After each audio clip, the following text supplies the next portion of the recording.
Hello, my name's Kate, and I'm an honours student in archaeology at Flinders University in South Australia. For the past year, I've been researching the polychromy of Irish high crosses and whether we can investigate this phenomenon using portable X-ray fluorescence. But Kate, what's an Irish high cross? Well, Coco, I'm so glad you asked. High crosses, sometimes known as Celtic crosses, are large, freestanding stone crosses found throughout Ireland, which range from about 2 metres to nearly 6 metres in height. These monuments are unique to Great Britain and Ireland. They originated in England, where decorated stone crosses were being erected in the medieval kingdom of Northumbria, probably as early as the late 7th century AD, and were brought to Ireland alongside manuscript illumination as part of the tight-knit relationship between Northumbrian and Irish Christianity. They ultimately became far more prevalent in Ireland, and the Irish examples are the best preserved. Over 70 high crosses in Ireland survived intact or nearly so, and the number of complete monuments is supplemented by additional fragments, totaling approximately 300 monuments. So, what does polychromy mean? Polychrome, derived from the Latin poly, meaning many, and chroma, meaning colour, refers to when a sculpture is painted to give it a multicoloured effect. Often in classical and historical context, sculptures and statues were painted in bright, almost gaudy colours. That sounds awesome! But I'd really like to find out more about the high crosses. Like, what were they for? Well, I'm so glad you asked, small cat. Irish high crosses are monuments that were built in Ireland during the early Middle Ages, from about the 8th to about the 12th century. They were usually included as part of monastic settlements and were used to delineate parts of the settlement. For example, those areas that were secular and open to the public, and those areas that were for religious staff only. It's often said that the scriptural high crosses were Bibles in stone, designed to teach biblical stories to the illiterate masses. However, we know from inscriptions on some of the high crosses that they were commissioned by wealthy, well-educated and powerful men. One thing we know from the history of art is that the public good was rarely the purpose of great works of art. Often Christian art of the Middle Ages could be read at a simple narrative level by the general public, but they contain deeper symbolism for those well-versed in Christian theology. Most early high crosses were decorated with interlaced patterns and geometric designs, with the later monuments decorated with biblical scenes carved in relief. Early crosses that were decorated with geometric patterns, such as the high crosses at Aheny, were thought to have been modelled on wooden crosses covered in metalwork designs. Several features visible on the high crosses, such as bosses and rivets, would have been used to join the metalwork to the wooden core of these precursors, and are thought to be hangovers from this time.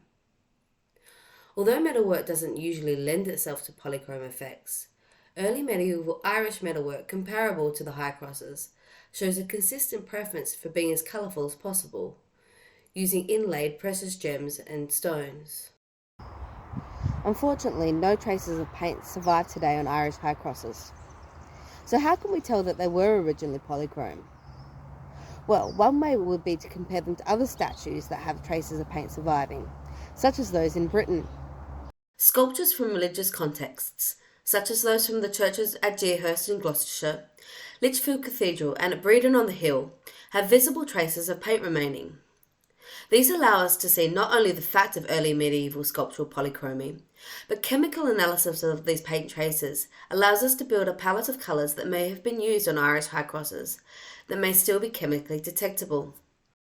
Another line of evidence would be to compare the high crosses with the Irish insular manuscripts from around the same historical period.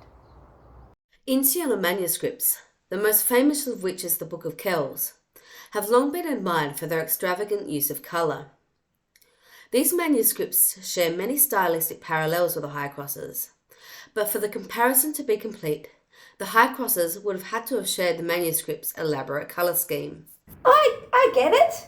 Because the Irish high crosses and the Book of Kells share similar interlace and decorations and similar religious scenes, it's logical to assume that they both would have been coloured the same.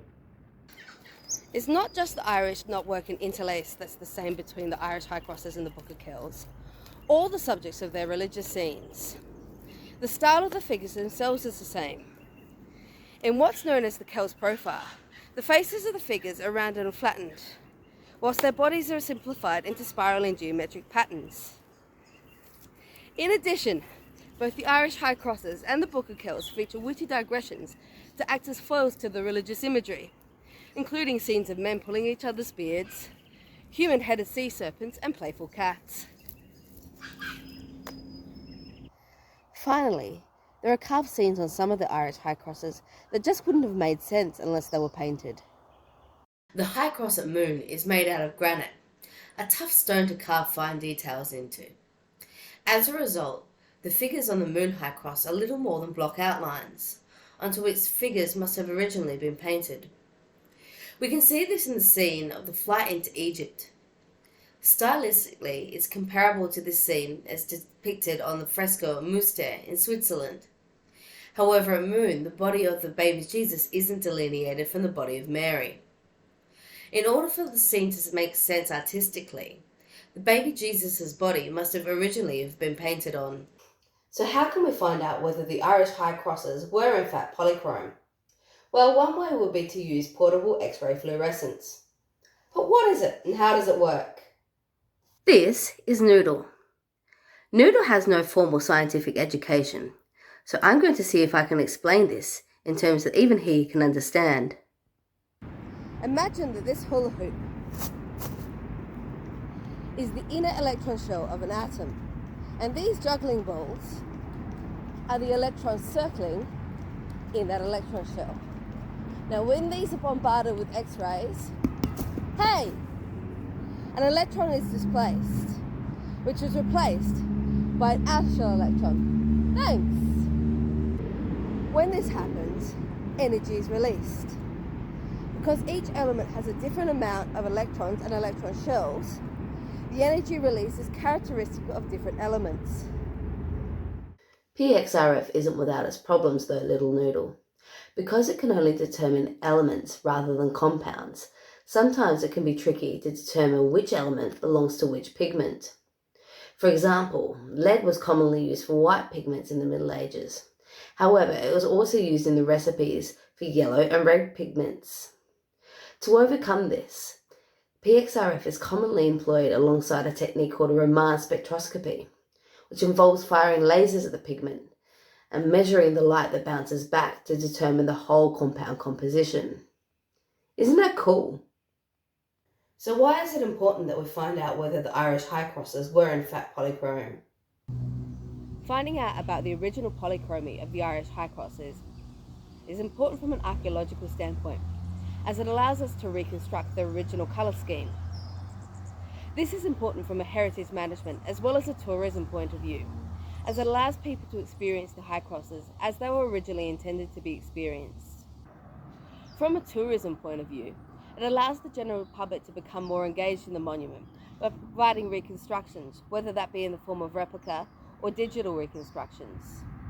Future research in this area has the potential to transform the way that we experience the Irish high crosses.